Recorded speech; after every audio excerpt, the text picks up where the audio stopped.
माशील सेक्टरमध्ये झालेल्या हिमस्खलनात महाराष्ट्राचे 3 जवान शहीद झालेत. सांगलीचे रामचंद्र माने, वाईचे गणेश ढवळे आणि परभणीचे बालाजी अंबोरे हे महाराष्ट्राचे सुपुत्र शहीद झालेत. 29 वर्षीय गणेश ढवळे यांच्या मृत्यूच्या बातमी येताच आसरे आंबेदरवाडीतल्या त्यांच्या गावावर शोककळा पसरली आहे. शहीद गणेश यांच्या मागे 5 महिन्यांचा मुलगा, पत्नी, आई आणि वडील असा परिवार आहे. गणेश यांच्या निधनाच्या बातमीनंतर साताऱ्यातील अनेक प्रशासकीय अधिकाऱ्यांनी भेट दिली. सांगलीच्या कवठे महांकाळ तालुक्यातील रामपूरवाडी गावचे जवान रामचंद्र उर्फ नंदकुमार मानेही हिमस्खलनामध्ये शहीद झालेत. ते 56 राष्ट्रीय रायफलचे नाईक या पदावर कार्यरत होते.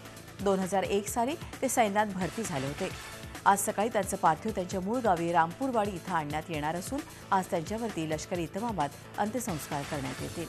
तर परभणी जिल्ह्याचे सुपुत्र बालाजी आंबोरे शहीद झाल्याची बातमी ताडकळसमध्ये पोहोचताच गाव शोकसागरात बुडालं. अकोला जिल्ह्यातील 2 शहीद वीर जवानांचं पार्थिव भारतीय हवाई दलाच्या विशेष विमानानं नागपूरच्या सोनेगाव येथील एअरफोर्स स्टेशनवर आणण्यात आलं. यावेळी सैन्य दलाचं गार्ड रेजिमेंटनं मानवंदना दिल्यानंतर वीर जवानांचे पार्थिव विशेष वाहनानं अकोल्यात आणण्यात आले. एअरफोर्स स्टेशनच्या हवाई तळावर अकोला जिल्ह्यातील 13 रेजिमेंटचे सैनिक आनंद शत्रुघ्न गवई आणि संजय सुरेशराव खंडारे यांना मानवंदना दिली गेली. त्यानंतर जिल्हा प्रशासनातर्फे जिल्हा सैनिक कल्याण अधिकारी कॅप्टन दीपक लिमसे यांनी वीर जवानांना मानवंदना दिली. यापैकी परभणी येथील वीर जवान बालाजी भगवानराव आंभोरे यांचं पार्थिव कामठी येथील सैन्य दलाच्या केंद्रामध्ये ठेवण्यात आलं. परभणी जिल्ह्यातील त्यांच्या गावी आज पार्थिव पाठवण्यात येणार आहे. जिल्हा प्रशासनातर्फे शहीद आनंद गवई यांच्या पार्थिवावर गीतानगर येथील स्मशानभूमी येथे सकाळी 9 वाजता अंत्यसंस्कार करण्यात येणार आहेत. तसंच शहीद जवान संजय खंडारे यांच्यावरती मूर्तिजापूर तालुक्यातील माना गावात सकाळी 10:30 वाजता अंत्यसंस्कार करण्यात येतील.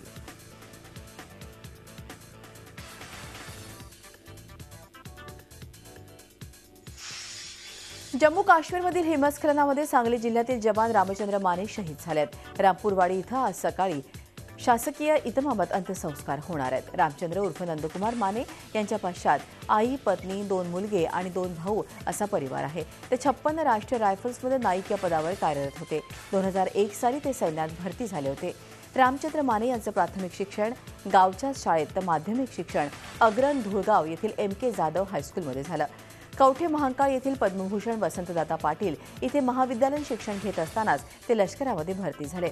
वडिलांचं निधन झाल्यावर आईनं मोलमजुरी करून प्रसंगी रोजगार हमी योजनेच्या कामावर जाऊन मुलांना मोठं केलं, शिक्षण दिलं. अभिमानाची बाब म्हणजे या माऊलीची 3ही मुलं लष्करामध्ये सेवा बजावत आहेत. यापैकी मोठा भाऊ भानुदास हा गेल्याच वर्षी रिटायर्ड झाला, तर लहान भाऊ लष्करामध्ये लेह लडाख इथं कार्यरत आहे. भाऊ माझा लय धैर्यवान होता आणि सगळ्या संघ मिळून जुळून राहणार होता. आमची कधी भावाभावात तक्रार झाली नाही, कुठलं काय नाही. आणि प्रत्येक गोष्टीला प्रत्येक ह्याला तोच धाडस करायचा, हे काम करायचं, ते काम करायचं, असं करायचं, तसं करायचं. आईनं काबाड कष्ट करून एवढ्या मुलांना देशसेवेत पाठवणं ही काही एवढ्या खेडेगावात 18-20 दारिद्र्य, पाणी नाही, दुष्काळाच्या कामावरती जाऊन सुद्धा आईने एवढं मुलांना देशसेवेसाठी अर्पण केलेलं आहे. आणि ह्या अशा दुःखाच्या गोष्टीमध्ये या शब्दामध्ये न व्यक्त करणारं असं दुःख झालेलं आहे. काबाड कष्ट करून 10 रुपये 20 रुपयाचे सुद्धा विहिरीसारख्या ठिकाणी कामाला जायचं आणि ह्या मुलांना सांभाळ करायचं की आपले पती आजारी पती आहेत म्हणून त्यांनी धीर सोडला नाही.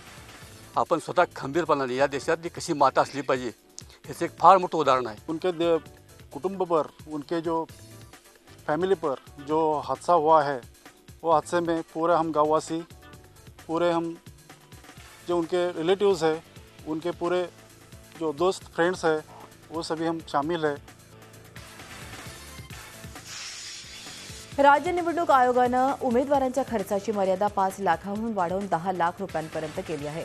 2011 मध्ये उमेदवारांसाठी खर्चाची मर्यादा निश्चित करण्यात आली होती. मात्र आता वाढत्या महागाईमुळे सर्वच गोष्टींचा खर्च वाढल्यानं मर्यादा वाढवण्यात आली आहे. त्यामुळे उमेदवारांना निवडणूक प्रचारादरम्यान 5 लाख रुपयांमध्ये सर्व गोष्टींचं नियोजन करणं कठीण जाऊ लागलंय.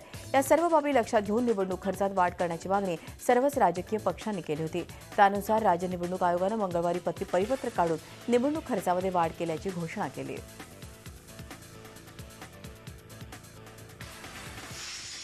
शिवसेना मनसे युती होणार नसल्याचं स्पष्ट झालं असलं तरी मनसेच्या युती संदर्भातल्या प्रस्तावावरून अजूनही शिवसेना मनसेमध्ये वाद सुरू आहे.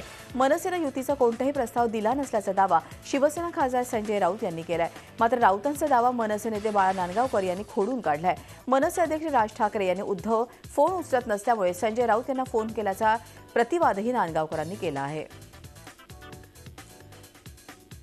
अशा प्रकारचा कुठलाही प्रस्ताव ना आलाय ना गेलाय सगळ्यांना माहिती आहे.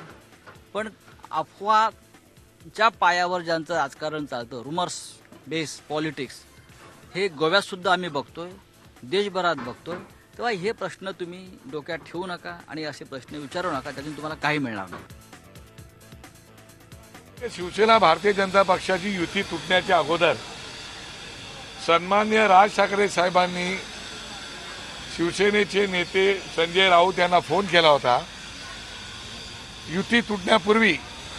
त्यावेळेला त्यांनी संजय राऊतला मी काय नेमकं करणार आहे याची माहिती दिली होती आणि त्यामुळे जर त्याची माहिती घ्यायची असेल तर त्यांनी संजय राऊतांकडून माहिती घ्यावी. म्हणजे संजय राऊत सांगतील राज ठाकरे साहेबांची नक्की भूमिका काय होती आणि राज ठाकरे साहेब फोन का करत होते. शिवसेना पक्षप्रमुख उद्धव ठाकरे यांनी त्यांच्याच पक्षाच्या प्रसिद्धी प्रमुखांनी मांडलेली भूमिका चुकीची असल्याचं म्हटलंय. मनसेला मराठी माणसाबद्दल सहानुभूती असेल तर त्यांनी निवडणूक लढवू नये असं शिवसेनेचे प्रसिद्धी प्रमुख हर्षल प्रधान यांनी म्हटलं होतं. पण ही बातमी आमची अधिकृत भूमिका नाही असं उद्धव ठाकरेंनी स्पष्ट केलंय. यापुढे मी किंवा शिवसेनेचं मध्यवर्ती कार्यालयाच भूमिका मांडेल असंही त्यांनी स्पष्ट केलं. मनसेने उमेदवार देऊ नये मराठी माणसाचं नाही, असं काही माझं अधिकृत शिवसेनेची भूमिका काही नाही. शिवसेनेची अधिकृत जी भूमिका आहे ती मी बोलतो आणि जाहिराती ज्या आहेत त्याच्यात शिवसेना मध्यवर्ती कार्यालयाद्वारे प्रकाशित अशा असतात. बोरिवलीमध्ये मनसे नगरसेवक चेतन कदम यांनी शिवसेनेमध्ये प्रवेश केला आहे. त्यामुळे मुंबईत मनसेला आणखीन एक मोठा धक्का बसलाय. चेतन कदम मुंबई महापालिकेत स्थायी समितीचे सदस्य होते. कदमांनी शिवसेनेच्या गळाला मोठा मासा लागलाय. चेतन कदम यांचे बोरिवली भागात चांगलं वजन आहे. तसंच विकास कामं करणारा नगरसेवक अशी त्यांची प्रतिमा आहे. त्यांचा जुना वॉर्ड महिलांसाठी राखीव झालाय. मात्र या वॉर्डातून त्यांची पत्नी निवडणूक लढवण्याची शक्यता आहे. विधान परिषदेच्या पदवीधर आणि शिक्षक निवडणुकीमध्ये भाजपच्या विरोधात काम करण्याचा निर्णय शिवसेनेनं घेतला आहे. पक्षानं याबाबत सूचना दिल्या आहेत. अमरावती नाशिक पदवीधर मतदारसंघामध्ये भाजपविरोधात शिवसेना मैदानात आहे. अन्य मतदारसंघांमध्ये भाजपविरोधात इतर पक्षांच्या उमेदवारांना शिवसेना मदत करणार आहे. नागपूर, कोकण, औरंगाबाद शिक्षक मतदारसंघातही शिवसेना भाजपच्या विरोधात काम करणार आहे. 3 फेब्रुवारीला या निवडणुकीचं मतदान आहे. पुण्यात काँग्रेस आणि राष्ट्रवादीमध्ये आघाडीची शक्यता जवळजवळ मावळली आहे. जागा वाटपाचा तिढा न सुटल्यानं दोन्ही पक्ष स्वबळावर लढण्याच्या निर्णयावर आलेले आहेत. त्याबाबतची अधिकृत घोषणा होण्याची शक्यता आहे. पुण्यात राष्ट्रवादीनं काँग्रेसला 60 जागा देऊ केल्या होत्या. राष्ट्रवादी स्वतःच्या भूमिकेवर ठाम असल्याचं स्पष्ट झाल्यानंतर महापालिका निवडणूक स्वबळावर लढण्याचा निर्णय काँग्रेसनं घेतल्याची सूत्रांची माहिती आहे. पुणे जिल्हा भ्रष्टाचार मुक्त करायचा असेल तर तो पवार मुक्त केल्याशिवाय शक्य नाही असं म्हणत ग्रामविकास मंत्री पंकजा मुंडे यांनी पवार कुटुंबियांवर निशाणा साधला. पुण्याच्या कामशेत इथं आयोजित मावळ तालुका भाजप कार्यकर्त्यांच्या मेळाव्यात त्या बोलत होत्या. यावेळी भाजप शहराध्यक्ष आणि आमदार बाळा भेगडे यांनी पुणे जिल्हा भ्रष्टाचार मुक्तीचा नारा दिला. मराठा आरक्षणाविषयीच्या याचिकेवर अंतिम सुनावणी आता 27 फेब्रुवारीपासून सुरू होणार आहे. मराठा समाजाला आरक्षणाची गरज आहे असा युक्तिवाद राज्य सरकारतर्फे करण्यात आला होता. मराठा आरक्षण मुद्द्यावर एक पाऊल पुढे टाकत राज्य सरकारनं मराठा आरक्षण देणं गरजेचं असून तसं सर्वोच्च न्यायालयाचा निकाल असल्याचं 2500 पानांचं प्रतिज्ञापत्र मुंबई उच्च न्यायालयात 7 डिसेंबर रोजी सादर केलं होतं.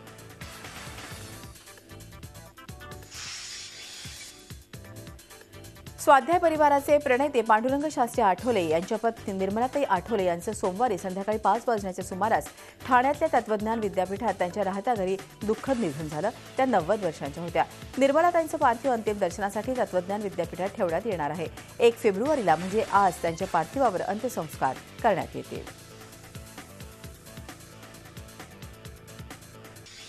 केंद्रीय अर्थसंकल्प आज संसदेत मांडला जाणार आहे. अर्थमंत्री अरुण जेटली अर्थसंकल्प सादर करतील. यंदा प्रथमच रेल्वे अर्थसंकल्पही सर्वसाधारण बजेटमध्ये समाविष्ट करण्यात आला आहे. गेल्या अनेक वर्षांची परंपरा खंडित झाली आहे. दरम्यान देशाचं चालू आर्थिक वर्षाचं आर्थिक सर्वेक्षण काल लोकसभेत सादर करण्यात आलं. पुढच्या वर्षी आर्थिक विकासाचा दर 6.75 ते 7.5% राहण्याचा अंदाज आर्थिक सर्वेक्षणात व्यक्त करण्यात आलाय. पुढच्या वर्षी अर्थव्यवस्थेसमोर कच्च्या तेलाच्या भावामध्ये होणारी वाढ हे प्रमुख आव्हान असेल, असं आर्थिक सर्वेक्षणाचं म्हणणं आहे. त्याचप्रमाणे चालू आर्थिक वर्षात नोटाबंदीमुळे निर्माण झालेल्या रोखीच्या चणचणीचा सर्वाधिक फटका कृषी क्षेत्राला बसल्याची कबुली आर्थिक सर्वेक्षणात देण्यात आली आहे.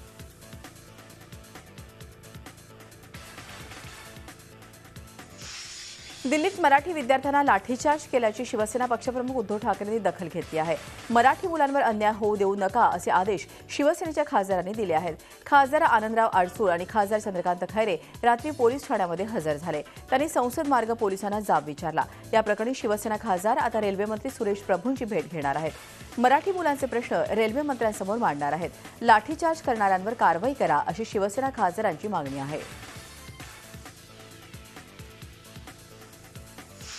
विधानसभा निवडणुकीच्या प्रचारानं वातावरण तापलं असतानाच पंजाब स्फोटांमुळे हादरला आहे. भटिंडामध्ये काँग्रेस उमेदवाराच्या रॅलीनंतर एका कारमध्ये स्फोट झाला. आयईडीचा वापर करून स्फोट झाल्याचा प्राथमिक अंदाज आहे. या स्फोटामध्ये 3 जणांचा मृत्यू तर 15 जण जखमी झालेत. वरिष्ठ पोलीस अधिकारी या प्रकरणी सखोल तपास करतायत. अनेक ठिकाणी सतर्कतेचे आदेश देण्यात आले आहेत. गोवा विधानसभा निवडणुकीच्या प्रचाराचा अंतिम टप्पा सुरू झाला असून प्रचारामध्ये भाजपनं आघाडी घेतली आहे. आतापर्यंत स्थानिक आणि राष्ट्रीय पातळीवरच्या नेत्यांच्या छोट्या मोठ्या 200 प्रचार सभा झाल्या. भ्रष्टाचारमुक्त विकासाभिमुख स्थिर सरकार देण्याचं काम केवळ भाजप करू शकतो. त्यामुळे गोमंतकीय जनता बहुमतानं भाजपला विजयी करेल असा विश्वास भाजप नेते आणि संरक्षण मंत्री मनोहर पर्रीकर यांनी पणजीत व्यक्त केला. निवडणूक प्रचारासंदर्भात ते पत्रकारांशी बोलत होते. गोव्यातली माणसं समर्थ आहेत. तिथल्या मातीतला माणूस मुख्यमंत्री होईल. दिल्लीचं पार्सल आम्हाला नको असा टोला उद्धव ठाकरेंनी संरक्षण मंत्री मनोहर पर्रीकरांना लगावला आहे. पर्रीकरांना गोव्यात परत पाठवत असाल तर ते केंद्रात अपयशी ठरेल असं जाहीर करा, असंही उद्धव म्हणाले. त्याचप्रमाणे गोव्यात आमचं सरकार येणार असल्याचा विश्वासही त्यांनी व्यक्त केला.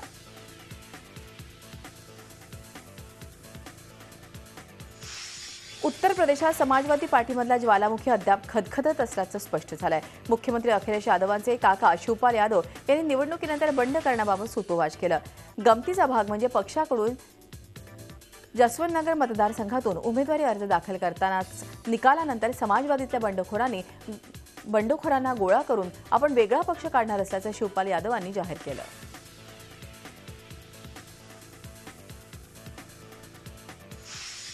माजी परराष्ट्र राज्यमंत्री आणि काँग्रेसचे खासदार अहमद यांचे निधन झालेलं आहे. राष्ट्रपतींचं अभिभाषण सुरू असताना संयुक्त सभागृहात ते हृदयविकाराच्या धक्क्यानं कोसळले. त्यांना तातडीनं संसदेच्या संयुक्त बैठकीच्या सभागृहातून बाहेर आणण्यात आलं आणि त्यानंतर अँब्युलन्सनं त्यांना जवळच्याच राम मनोहर लोहिया रुग्णालयात दाखल करण्यात आलं.